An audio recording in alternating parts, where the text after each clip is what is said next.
کہ یہ جو حالات ابھی جو ہیں، ہمارے جو حالات گزر رہے ہیں، یہ سخت ترین فتنوں کا دور ہے، فتنوں کا زمانہ ہے، اور ان فتنوں کے دور میں اپنے ایمان کی حفاظت کرنا بہت ضروری ہے۔ ہمارے پاس کچھ بھی نہیں ہے سوائے ایمان کے، سوائے ایمان کے۔ ایمان کیا ہے؟ لا الہ الا اللہ محمد رسول اللہ۔ جب اللہ تعالیٰ نے ابلیس کو اپنے دربار سے نکالا، اس کو مردود کر دیا، اس نے قسم کھائی تھی کہ یا اللہ جس طرح آپ نے مجھے مردود کر دیا، مجھے راندہ درگار کر دیا، تو میں آپ کے جو ماننے والے ہیں ان کے لیے بھی میں کوشش کروں گا، آخری حد تک ان کو ورغلانے کی کوشش کروں گا۔ تو موت کے وقت تک وہ کوشش کرتا ہے۔ اس کے چیلے، ان چیلوں میں جو سب سے بڑا چیلا ہے ابلیس کا چیلا دجال، اس کے فتنے، اس کے ماننے والے موجودہ زمانے میں موجود ہیں، اور وہ کوشش کر رہے ہیں پوری دنیا کے اندر، افکار کے لحاظ سے، نظریاتی لحاظ سے، میڈیا کے ذریعے، اپنی چیزیں، اپنے ڈراموں، اپنے کارٹون کے ذریعے وہ پوری دنیا کے اندر یہ چیزیں پھیلا رہے ہیں۔ خاص طور پہ ان کا جو نشانہ ہے وہ مسلمان ممالک، مسلمان نوجوان اور مسلمان بچے ہیں۔ تو میرے دوستوں، ہم نے اس دور کے اندر اپنے بچوں کی ایمان کی حفاظت کرنی ہے، انہیں حق اور باطل، سچ اور جھوٹ میں فرق کرنا سمجھانا ہے۔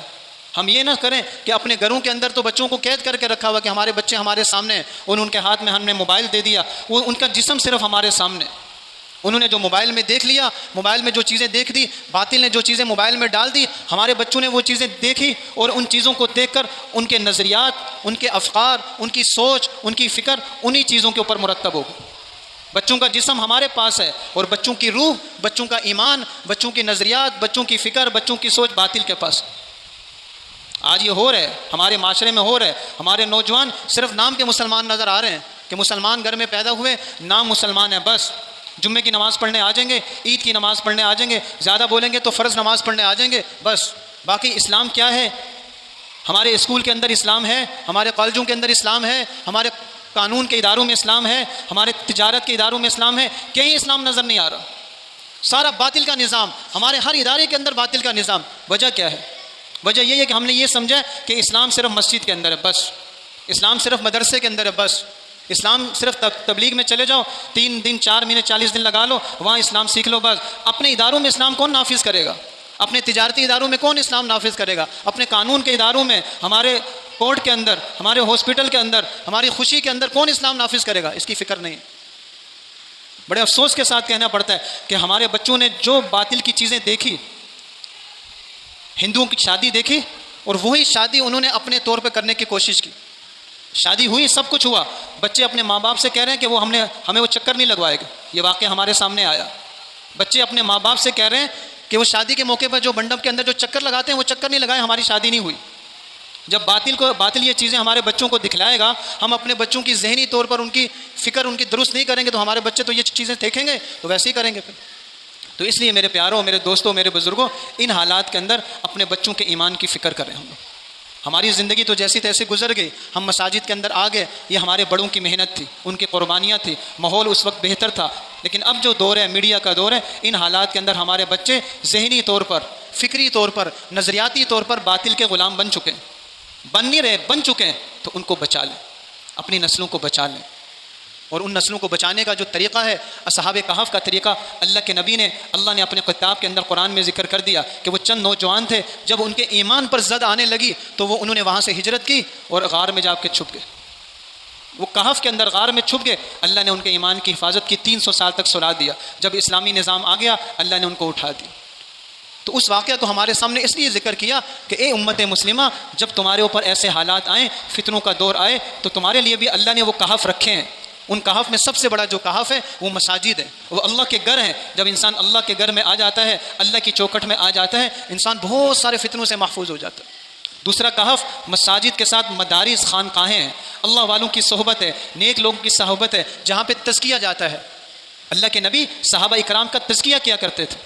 تو آج کے دور میں کیا ہے؟ نیک لوگوں کی صحبت۔ آپ روحانی طور پر جن علماء سے آپ کا تعلق ہے، آپ ان کے پاس جائیں، اپنا وقت ان کے پاس لگائیں، ان کی صحبت میں بیٹھیں، ان کی صحبت میں ذکر کریں، اپنے روحانی امراض اپنے روحانی استاد کو، روحانی علماء کو بتائیں کہ حضرت میرے میں یہ بیماری پیدا ہو گئی ہے، مجھے بد نظری کی بیماری ہے، مجھے دنیا کی محبت کی بیماری ہے، مجھے یہ بیماری ہے، وہ بتائیں، وہ آپ کا علاج کریں گے۔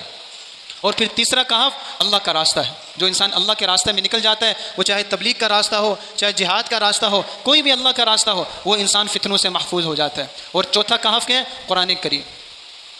جب مسلمان قرآن کو اپنے سینے سے لگا کے چل رہا تھا، قرآن کا نور عام تھا، اس کے ہر عمل کے اندر قرآن کا نور نظر آتا تھا. اس کی شادی میں بھی قرآن کا نور نظر آتا تھا، اس کی تجارت میں بھی قرآن کا نور نظر آتا تھا، اس کے کوٹ کے اندر بھی قرآن کا نور نظر آتا تھا، اس کی خوشی میں، اس کے غم میں، ہر چیز میں قرآن کا نور نظر آتا تھا. کیونکہ وہ صبح کا جب آغاز کرتا تھا تو قرآن کی تلاوت سے کرتا تھا. وہ رات کو جب سوتا تھا قرآن کی تلاوت کر کے سوتا تھا. ان کے گھروں کے اندر سے قرآن کی صدائیں باہر آتی تھی. گلی میں سے لوگ گزرتے تھے تو قرآن کی صدائیں، قرآن کی آوازیں آ رہی ہوتی تھی. اس قرآن کا نور اللہ نے ہر چیز پر ڈال دیا تھا.